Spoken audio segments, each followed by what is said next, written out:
ये है कृषि दर्शन, ये है कृषि दर्शन, ये है कृषि दर्शन।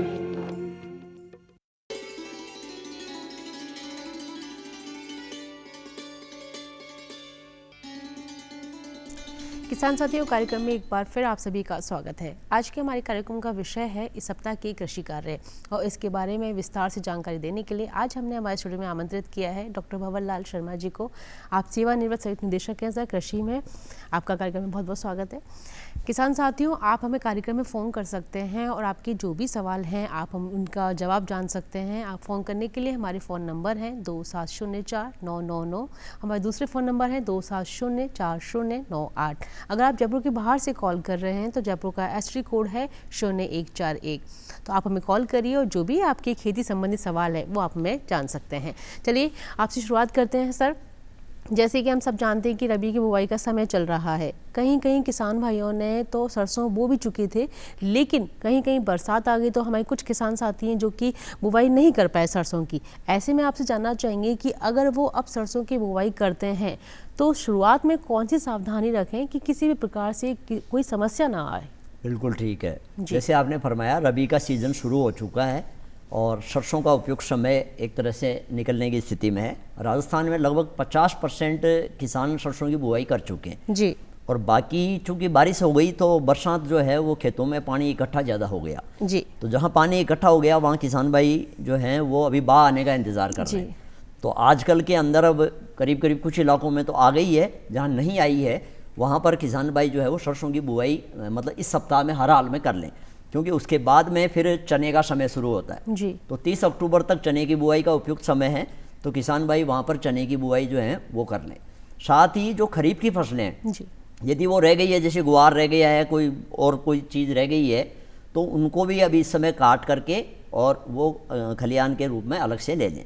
दूसरा सबसे महत्वपूर्ण चीज़ है जो फलदार पौधे हैं, उन फलदार पौधों में इस सप्ताह में विशेष या जो किसान भाइयों के काम करने का समय है वो है कि अनार की फसल हुई, गुलाब की हुई, इनमें जो है वो प्रूनिंग जो है जिसे हम कटाई छटाई कहते हैं वो किसान भाई जो हैं वो कर लें, जिससे कि अभी ठंड आने के दौरान जो है इनमें ज़्यादा से ज़्यादा कल्ले निकलेंगे और उन्हीं कल्लों पे जो है वो फल और फूल आते हैं तो उनसे उनको फ़ायदा होगा। दूसरा एक सबसे इसमें महत्वपूर्ण चीज़ है कि जो रबी की जितनी भी सब्जियां हैं जैसे गाजर है, मूली है, गोभी है, इनकी जो आपने पौध तैयार कर रखी है उसको लगाने का भी जो है वो उपयुक्त समय है। और जो नए सिरे से जो मिड सीजन की या लेट सीजन की करना चाहते हैं वो भी यहाँ पर अपनी नर्सरी जो है वो इस समय अभी किसान भाई इसमें लगाने का उपयुक्त समय आ गया जी। अगर हम बात करें कि ना बेहतर क्रॉप की अगर हम बात करें तो कौन कौन सी क्रॉप है जिसका इस्तेमाल हमारे किसान साथी कर सकते हैं? देखिए, जहाँ तक फसलों की बात आ रही है सबसे पहले सरसों की बुआई इसमें शुरू होती है और सरसों की बुआई के लिए जैसे महत्वपूर्ण किस्में किसान भाइयों को मैं निवेदन करूं, RH 749 और एक है RH 406। अपने यहाँ पर शेवर में NRC मतलब राष्ट्रीय केंद्र भी है सरसों का, तो एक NRC DR 2 के नाम से भी किस्म है जो सरसों के लिए बहुत उपयुक्त है। RRN 573 हैं, स्वर्ण ज्योति है, वसुंधरा है और बहुत सारी पुरानी किस्में भी इसके अंदर किसान भाइयों को उपलब्ध है। तो जिस भी किस्म का बीज किसान भाइयों को मिल जाए वो इसको लेकर के और उपयोग में ले लें। और सबसे महत्वपूर्ण बात, बुआई से समय या बुआई से पूर्व बीज का उपचार करके जो है वो किसान भाई जो है बुआई करे जी। इसमें 2 ग्राम दवाई आती है थायरम, वो दवाई लेकर के 1 किलो बीज में और इसका उपचारित करके फिर हल्का सा जब धूप में डाल के बुरका हो जाए तब इसकी बुआई करनी है। ध्यान ये रखना है कि एक दिन पहले बीज का उपचार करके रात भर रख के अगले दिन बुआई नहीं करनी है, क्योंकि उस समय फिर बीज जो है वो खराब हो जाता है जी। बिल्कुल, जैसे कि अभी आपने बताया कि सबका ना अपना समय निर्धारित है कि किस समय हमें सरसों की बुआई करनी है, किस समय गेहूं की करनी है, चने का क्या समय है, ये सब में पूरा निश्चित है। बीज उपचार की आपने बात करी। अगर हम बात करें कि खाद्य व्यवस्था किस प्रकार से हो तो खाद की व्यवस्था बताएं। बिल्कुल, जब बुआई करते हैं तो पहला काम हो गया बीज का उपचार। बीज की बुआई कर दे उस समय एक तो पहले पानी की बात आती है, तो इस बार चूंकि पलेवा देने की आवश्यकता नहीं है, नमी खूब है, तो पानी का किसान भाइयों को परेशान होने की जरूरत नहीं है। जैसे आपने फरमाया, खाद इसमें 2 तरीके से दिया जाता है। जो सिफारिश की गई खाद है, जैसे हम गेहूं में 120 किलो नाइट्रोजन की सिफारिश करते हैं, इसी तरह से चने चूंकि दलहनी फसल है चना, तो इसके अंदर जो है वो 20 किलो नत्रजन की सिफारिश की जाती है। तो पूरा का पूरा नत्रजन जो है बुआई से पूर्व अभी पहले ही डालना है। इसी तरह से अपन सरसों में बात करें तो 40 किलो नत्रजन की आवश्यकता होती है और उसमें से सिंचित क्षेत्रों में 20 किलो नत्रजन तो बुआई से पहले डाल दें। और यदि असिंचित फसल आप ले रहे हैं तो वो पूरा का पूरा ही आपको इसमें बुआई से पहले किसान भाइयों को देना है। और बाकी बचा हुआ जो नत्रजन है वो यूरिया के रूप में या डीएपी में जैसे भी किसान भाई देना चाहें उसको पहली सिंचाई के ऊपर जो है वो फसल के अंदर देना है। जी, अक्सर हम देखते हैं कि भंवरलाल जी कि साथ के साथ आप जिस भी फसल की बुआई कर रहे हैं और खेत की साइड में अगर कोई जगह होती है इसको मेड़ कहते हैं, तो मेड़ के पास में हम बागवानी फसलों का भी वो बुआई करते हैं। तो इस समय ऐसी कौन सी बागवानी फसलें हैं जिसका हमारा किसान साथी अच्छा खासा उत्पादन प्राप्त कर सकते हैं? बागवानी फसलों का बुआई का मुख्य रूप से जो समय है वो फलदार पौधों का तो होता है मानसून के दौरान जी, या फिर फरवरी में आता है। तो फलदार पौधों में तो अभी इस समय बुआई का कुछ है नहीं, लेकिन सब्जियां विशेषतया बुआई के लिए इस समय है। जैसे मैंने अभी निवेदन किया था, गाजर है, मूली है, गोभी है, दोनों ही पत्ता गोभी और कॉलीफ्लावर, तो उनके लिए है। और भी पालक हुआ और जितने भी चीज़ें ये हैं वो इस समय बुआई के लिए उपयुक्त है। तो किसान भाई इसमें नर्सरी का काम सबसे पहले करते हैं जी। तो कुछ जैसे अब अग्रिम में इस समय अगेती में गोभी आ चुकी है, तो उसकी नर्सरी करीब 1-1.5 महीने पहले किसान भाइयों ने तैयार कर ली। लेकिन अभी दिसंबर जनवरी में मिड टर्म की जो मतलब मध्यकालीन जो गोभी होती है या गाजर मूली होती है लेट में, उनके लिए इस समय जो है वो नर्सरी करने का उपयुक्त समय। तो वहाँ किसान भाइयों को सावधानी ये रखनी है कि थोड़ा सा जमीन से ऊपर जो स्थान हो वो क्यारी को ऊपर बनाएं जिससे कि पानी का बहाव नहीं हो। दूसरा, वहाँ पर ट्राइकोडर्मा एक फफूंद आती है, फफूंदनाशी। तो ट्राइकोडर्मा विशेष रूप से 2 किलो ट्राइकोडर्मा करीब 1 कुंटल गोबर में मिला करके और वो थोड़ा सा उसमें आप डाल दें, जिससे जितने भी जड़ जनित या फफूंद जनित बीमारियां हैं वो उसमें नहीं आएगी। तो सब्जियों में एक बड़ी परेशानी आती है, चने में भी ये दिक्कत आती है। चने में बुआई करते ही जो है वो पौधे मुरझाना शुरू कर देते हैं, तो वो फंगस की वजह से होते हैं। तो चने में भी आप ट्राइकोडर्मा का जो उपयोग कर सकते हैं, बहुत ही उपयोगी है। जी बिल्कुल। किसान साथियों, अगर आज आप हमारे कार्यक्रम में विषय संबंधित हमारे एक्सपर्ट से कोई भी सवाल करना चाहते हैं तो उसके लिए आप हमें फ़ोन कर सकते हैं। फ़ोन नंबर आपको फिर से बताते हैं, हमारे स्टूडियो के नंबर हैं 2704-999। हमारे दूसरे फ़ोन नंबर हैं 27040908। और अगर आप जयपुर के बाहर से कॉल कर रहे हैं तो जयपुर का एसटीडी कोड है 0141। आप हमें कॉल कर सकते हैं। और जब आप हमें कार्यक्रम में फ़ोन करें तो अपनी टीवी सेट की आवाज़ को थोड़ा सा धीरे रखें ताकि आपका और हमारा संपर्क आसानी से बन सके। जानना चाहेंगे सर आपसे कि अभी जैसे खरीफ की बुआई की अगर हम बात करें भंडारण क्षमता की, ठीक है, अगर हमारा किसान साथी चाहता है कि वो अपनी फसल को भंडारित रखे, ठीक है, तो उसकी क्या व्यवस्था होनी चाहिए? बिल्कुल, इस समय अभी खरीफ फसलों की कटाई किसान भाई कर चुके हैं जी। तो भंडारण एक बड़ा मुद्दा इसलिए आ गया कि कटाई के दौरान ही अधिकांश जगह बरसात आ गई थी, तो कुछ जगह तो खेत से खलियान तक नहीं ले जा पाए, कुछ जगह खलियान में परेशानी आ गई। तो वहाँ सबसे बड़ी दिक्कत होती है कि बाजार का उचित मूल्य लेने के लिए, जैसे बाजरा महत्वपूर्ण फसल है, बाजरा थोड़ा सा यदि पानी में आ गया तो कालापन आ जाता है, तो वो फिर खाने में भी दिक्कत आती है और उसको मार्केट रेट नहीं मिलती। तो बाजरा में करीब 18 से 20% नमी हो जाए, इसके लिए बाजरे के जो छिट्टे हैं उनको थोड़ा धूप में सुखा दें और सुखा करके फिर उसकी घाई करें। और इसी तरह से वो बाजरा जो आपने स्टोर कर रखा है और बाजार में ले जाना चाहते हैं, उसमें भी ये सुनिश्चित करें कि 18-20% से ज़्यादा नमी नहीं हो, क्योंकि ज़्यादा नमी होगी तो वो बाजरा एक दूसरे से चिपक के कन जाएगा और वहाँ पर अच्छे भाव उसको नहीं मिलेंगे, और जो कंज्यूमर यानी जो आम आदमी उसको उपयोग में लेगा वो भी बीमार होने की संभावनाएं रहती है। इसी तरह से दलहनी फसलों के अंदर है मूंग, मोठ, उड़द वगैरह, वो भी बरसात से प्रभावित हुए हैं। तो इन सब में नमी का किसान भाई विशेष ध्यान रखें कि बाजार में ले जाने से पहले उसको हल्की धूप दिखा करके और 20% तक नमी जो है वो रखें, इससे ज़्यादा नमी नहीं हो। फिर उसके बाद आप इसमें बाजार में ले जाएं तो अच्छे भाव भी मिलेंगे और वो ख़राब नहीं हो। जी भंवरलाल जी, अभी जैसा आपने बताया है कि बरसात इतनी अधिक हो गई थी कि कई जगह तो किसान की जो मेहनत थी, जो फसल थी, वो वहाँ तक पहुँच ही नहीं पाई मंडियों तक। तो ऐसे में अगर हम बात करें कि अगर किसान साथी को किसी प्रकार की विभाग द्वारा कोई अनुदान की भी क्या कोई व्यवस्था है? अनुदान का उस तरह का तो नहीं है, लेकिन इसके अंदर जिन किसान भाइयों के नुकसान हो गया वहाँ प्रधानमंत्री फसल बीमा योजना में हमारा एक कैप मिलता है किसान भाइयों को कि यहाँ पर जहाँ पर खड़ी फसल में या खेत में रखी हुई फसल बरसात में आ गई या पानी भर गया हो, तो वहाँ 48 घंटे में वो यदि लिखित में या कहीं दूरभाष पे सूचना देकर के विभाग को सूचित कर दे या बीमा कंपनी को सूचित कर दे, तो वहाँ पर उनको क्लेम का प्रपोजल जो है वो देने का प्रावधान है। जी बिल्कुल।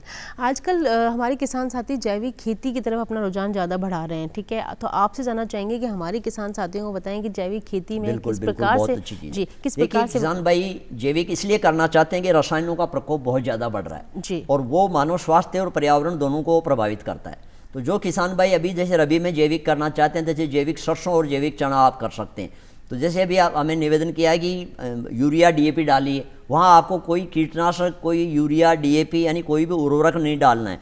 तो उसकी पूर्ति आपको कहाँ से करनी है? उसके लिए आपको गोबर की खाद सड़ी हुई, वर्मी कंपोस्ट, केंचुए की खाद जो आप बनाते हैं, कंपोस्ट, सुपर कंपोस्ट जो भी आपके पास है, वो खाद आप उसमें बुआई से पहले डालिए। जिससे क्या होगा कि वो जो पोषक तत्व हैं वो उस खाद के द्वारा फसल को मिल जाएंगे। और सबसे बड़ी चीज़ है कि रसायन का प्रयोग नहीं होगा तो ये जैविक जो प्रोडक्ट तैयार होगा वो मानव स्वास्थ्य के लिए भी उपयुक्त होगा। साथ ही कुछ कीड़े और बीमारियों की इसमें समस्या आती है जी। तो वहाँ किसान भाइयों को एक तो जीवामृत तैयार करने के लिए सलाह देते हैं। जीवामृत में गोबर की खाद और गौमूत्र, इससे कुछ बेसन का आटा डाल करके और उसको करीब 18 से 20 दिन तक सड़ाते हैं किसान भाई, और फिर उसको छान करके और मिट्टी के अंदर बुआई से पहले जो है वो पलेवा के साथ में या पलेवा से पहले खेत में डाल देते हैं। बाद में उनको किसी प्रकार का उर्वरक की आवश्यकता नहीं होती।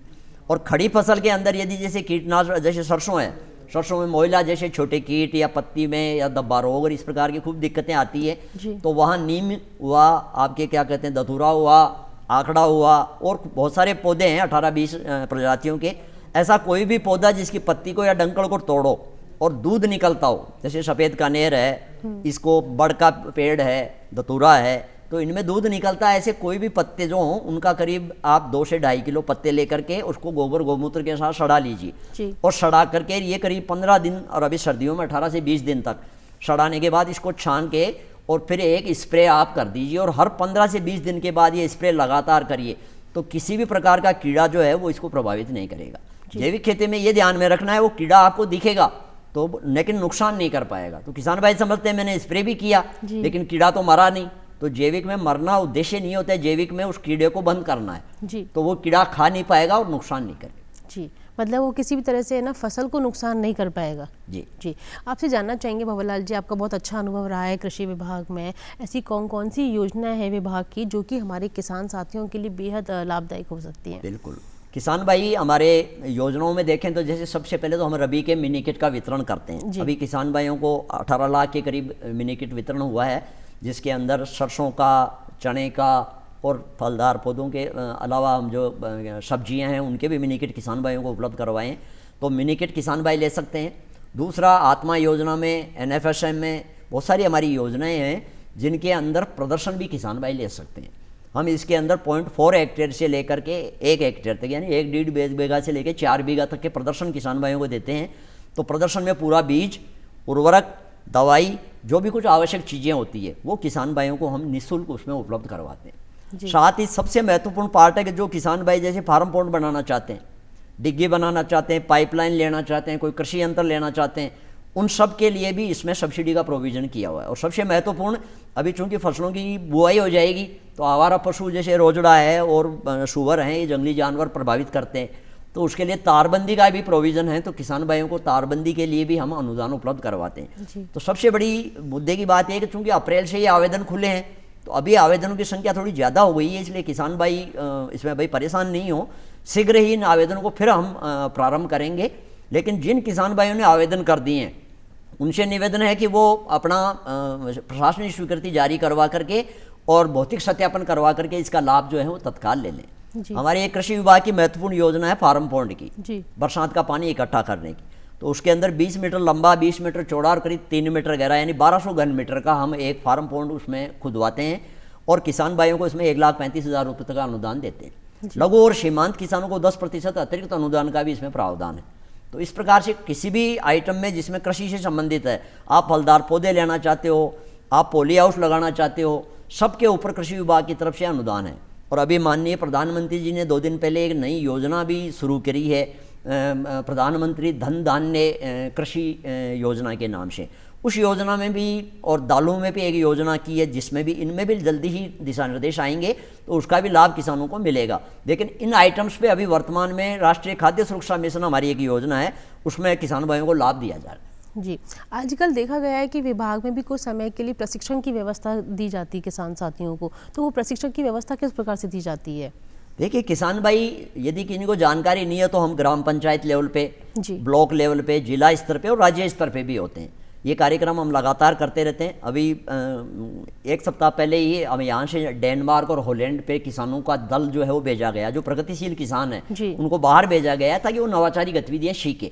हमारे यहाँ के किसान भी अभी नवाचार कर रहा है। जैसे किसान भाई कुछ होते हैं जो तंबाकू लिया है और तंबाकू को जैविक खेती में उपयोग करते हैं। छाछ है जो हमारे पीने के काम आती है, लेकिन 2-4 दिन पुरानी छाछ हो गई तो वो काम की नहीं रहती, तो उसको पानी में घोल करके उस छाछ का भी स्प्रे करते हैं। तो बहुत सारी नवाचारी गतिविधियां किसान करते हैं। तो हम इनको प्रशिक्षणों में ऐसे नवाचारी किसानों को बुलाते भी हैं और उनको दूसरे किसानों के लिए प्रेरणा के रूप में वहाँ उनसे बताते हैं ताकि दूसरे किसान भी उससे सीख सकें। जी, भंवरलाल जी, आजकल हर आदमी चाहता है कि वो स्वस्थ रहे, मानसिक रूप से रहे, शारीरिक रूप से रहे, तो मोटा अनाज जो है वो सबकी मतलब पसंद बन चुका है। ठीक है, आपसे जानना चाहेंगे कि मोटे अनाज में सबसे ज़्यादा कौन कौन सी चीज़ें होनी चाहिए अधिक मात्रा में, ठीक है, और मोटे अनाज की अपनी एक क्या महत्ता है?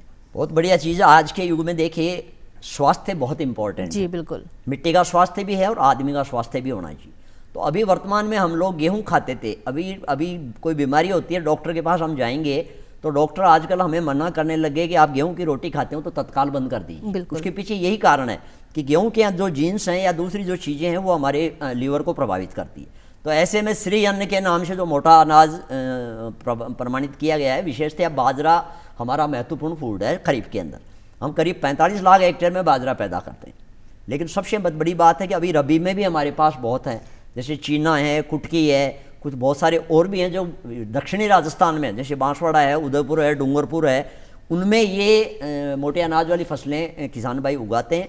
तो इनमें सबसे महत्वपूर्ण चीज़ है कि तो आयरन और जिंक की मात्रा बहुत ज़्यादा हो जी, क्योंकि अभी वर्तमान में अपने आयरन की गोलियां जो ऐसे है फोलिक एसिड की, उन पर बहुत बड़ा पैसा भारत सरकार खर्च कर रही है। तो यदि आप लगातार बाजरे की रोटी, राबड़ी या छाछ किसी भी रूप से उसको यूज करते हो तो आपको आयरन यानी फोलिक एसिड की गोली के ऊपर आवश्यकता नहीं पड़ेगी। तो विशेषतः जो लेडीज है, यंग बच्चियां हैं, उनको बाजरा के प्रोडक्ट्स को यानी श्री अन्न को ज़्यादा से ज़्यादा यूज करना चाहिए। और नई पीढ़ी चूँकि बाजरा की रोटी पे ज़्यादा प्रभाव नहीं दे पाती है तो उसके लिए बाजरा की कुकीज़ है, बिस्किट्स हैं, पोहे हैं, इस प्रकार के और बहुत सारे प्रोडक्ट बनाएंगे और उनका नई पीढ़ी बहुत अच्छे से यूज कर रही है और करीब करीब अच्छा मार्केट भी उसका है। जी बिल्कुल, और सबकी पसंद बन चुका है मोटा अनाज। आपसे जानना चाहेंगे कि जैसे कि अभी आपने बताया जैविक खेती के बारे में कि अगर कोई चीज़ बेकार हो जाती है हमारी नज़र में, जैसे छाछ के बारे में आपने बताया कि अगर पुरानी छाछ हो जाती है तो आप उसका स्प्रे कर सकते हैं। जानना चाहेंगे आपसे भंवरलाल जी कि अगर जैविक खेती की कोई ट्रेनिंग लेना चाहता है कोई भी किसान साथी, तो वो कहाँ से ले? देखिए, जैविक खेती में कृषि विभाग की तरफ से एक परंपरागत कृषि विकास योजना भी चल रही है जी, और अभी प्राकृतिक खेती मिशन चल रहा है, भारत सरकार की तरफ से बड़ा मिशन चला है। उसमें करीब 30,000 रुपये तक का हम 3 साल तक किसान को जैविक खेती कराते हैं। जैविक खेती का मतलब ये नहीं कि मैंने आज बाजरा बोल लिया या अभी चना बोल रहा हूँ उनमें जैविक हो गया। करीब 3 साल तक आप रसायन मुक्त होते हैं और उसको सीखते हैं। 3 साल के बाद आपका प्रमाणीकरण जो है उसमें वैध होता है। तो जब आप जैविक खेती करते हैं तो धीरे धीरे जितनी भी टेक्नोलॉजी है ये आपके पास आती है। तो पहला काम तो होता है इसमें प्रमाणीकरण का। हमारे यहाँ पर रोका जो राजस्थान जैविक प्रमाणीकरण संस्था है वो रोका भी प्रमाणित करती है, और 12-13 के करीब भारत सरकार ने, एपिडा ने, अन्य संस्थाएं भी, NGOs जो है वो भी निर्धारित कर रखी है, वो भी इसका प्रमाणीकरण का कार्य करते हैं। तो जब आप प्रमाणीकरण करते हैं तो ऑनलाइन के अंदर आपका पूरा डिटेल्स आ जाता है, आप कहाँ के हैं, कौन सी फसल बोई है, कितने बीघा में बोई है, वो सारी जानकारी आपको मिलती रहती है ऑनलाइन। बिल्कुल भंवरलाल जी, आप हमारे कार्यक्रम में आए, आपने हमारे दर्शकों को, हमारे किसान साथियों को इतनी अच्छी जानकारियों से अवगत कराया, आपका बहुत बहुत धन्यवाद। और किसान साथियों, उम्मीद करते हैं कि आज का हमारा कृषि दर्शन कार्यक्रम आपको बेहद पसंद आया होगा। अगर आप हमें पत्र लिखना चाहते हैं या कोई सुझाव देना चाहते हैं तो उसके लिए हमारा पता है कार्यक्रम कृषि दर्शन, दूरदर्शन केंद्र, झालाना डूंगरी, जयपुर। आप हमें पत्र लिखिए, अपने सुझाव दीजिए ताकि हम आपके लिए आपकी पसंद का कोई कार्यक्रम और अच्छे से बना सके। आपसे फिर होगी मुलाकात एक नए विषय के साथ में। हमें दीजिए इजाज़त। नमस्कार।